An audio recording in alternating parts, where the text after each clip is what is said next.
I thought then that what came into our world with Wilbur Whately left with him. I forgot what he himself had told me of it, which was waiting in the sealed house Wizard Whately had built, where the cattle were driven to disappear.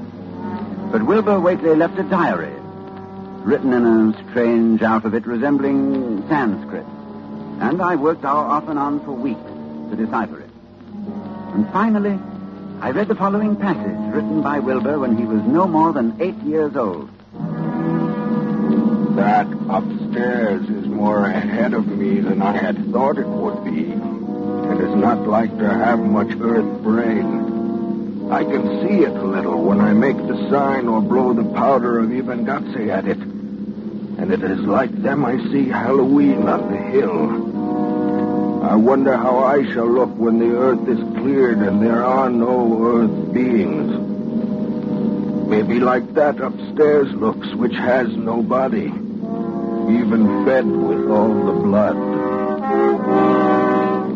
Toward morning, in a cold sweat of terror, I called Dr. Rice to my house and told him we have to destroy what's in that farmhouse. Why can't we just leave the thing locked up there? The house is boarded tight. Yes, but you think boards will hold it? Don't you realize, man, it hasn't been fed? It hasn't had blood since the 18th of September, when Wilbur Whately came here to die.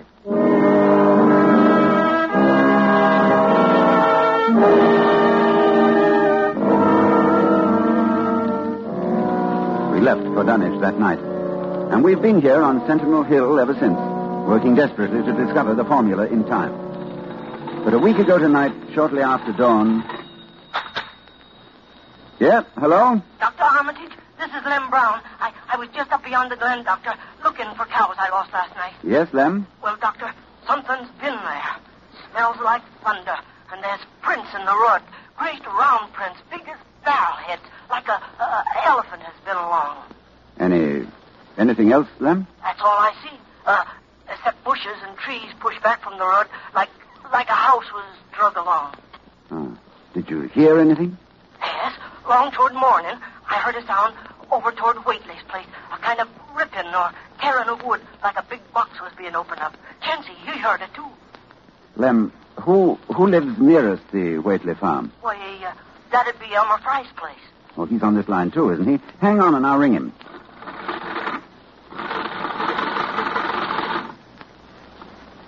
Yes, Dr. Armitage, this is Central. I'm trying to get Elmer Fry, Central. Doctor, he must be out somewheres, and his whole family. I was ringing there an hour ago. Earl Sawyer saw Elmer's cows stampeding in Cold Spring Glen. Oh, you didn't get him, hmm?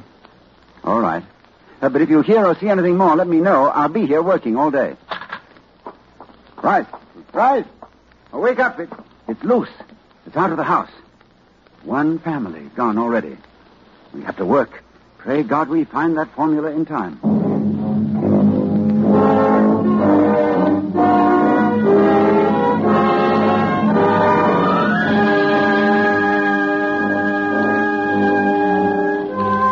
A week since it broke loose. A week of terror and panic here in Dunwich Township.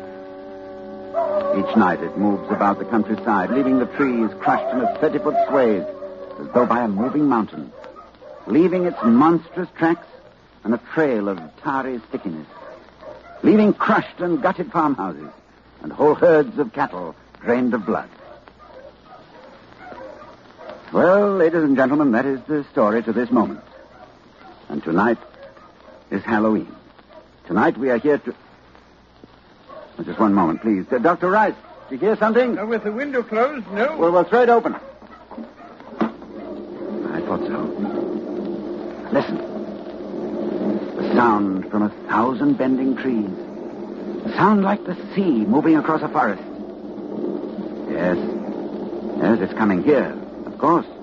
All Hallows, it comes to Sentinel Hill.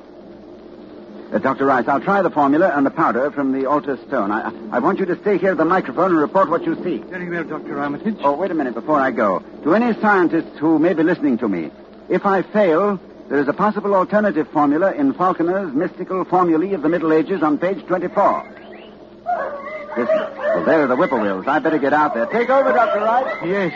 I'll do as well as I can, Armitage. Good luck.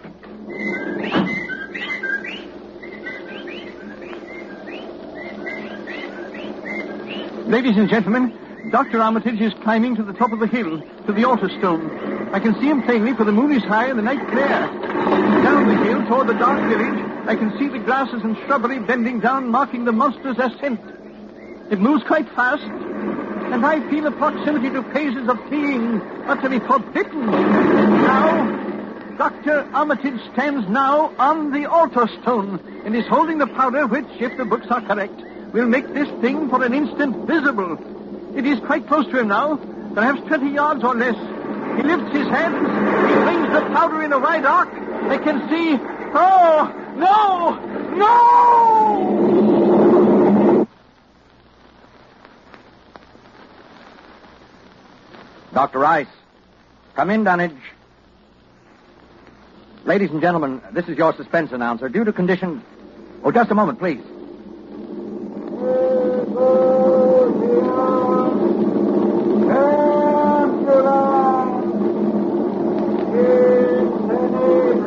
One moment, please.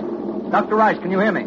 Yes, I can hear you. Yes, for a moment I was overcome when I saw...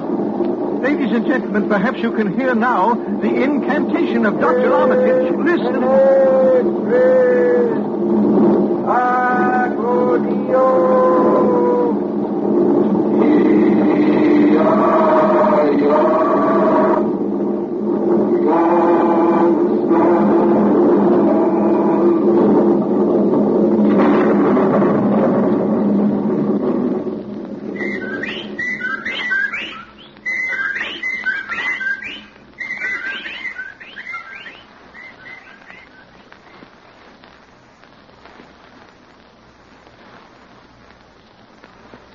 The whippoorwills mean death. And Dr. Armitage is walking back here now. So we know that whatever it was, it is gone. It is dead. We can be thankful indeed. You see, I saw Dr. Armitage. Yes. Did you see it, Dr. Rice? I saw it, Lord, yes. What did it look like to you? It looked here. Like something made of squirming ropes, but bigger than a barn and shaped, well, like an egg, and dozens of legs, like barrels that half closed when it stepped, and nothing solid about it, and at least 15 or 20 mouths or trunks opening and closing, but what was it? Oh, a kind of force. The kind of force that doesn't belong in our part of space. Did you notice the half face on top? Half face, like a human face. Yes, very large, but yes, quite human. And quite like Wilbur's, like all the Whateleys. Then it was... That's right. It was Wilbur's twin brother. And you saw what 3 weeks' growth had done. And it was the child of Lavinia's who called its father's name on Sentinel Hill, as Wizard Whately prophesied. You heard it calling, Yog Sotho. Ladies and gentlemen, this night is over. It is All Saints' Day. May heaven bless us all.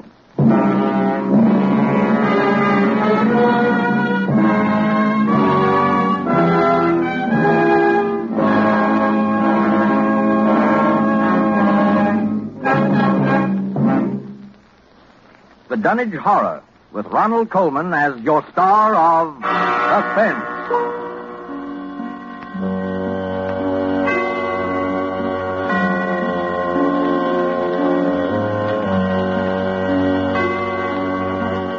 This is the Armed Forces Radio Service.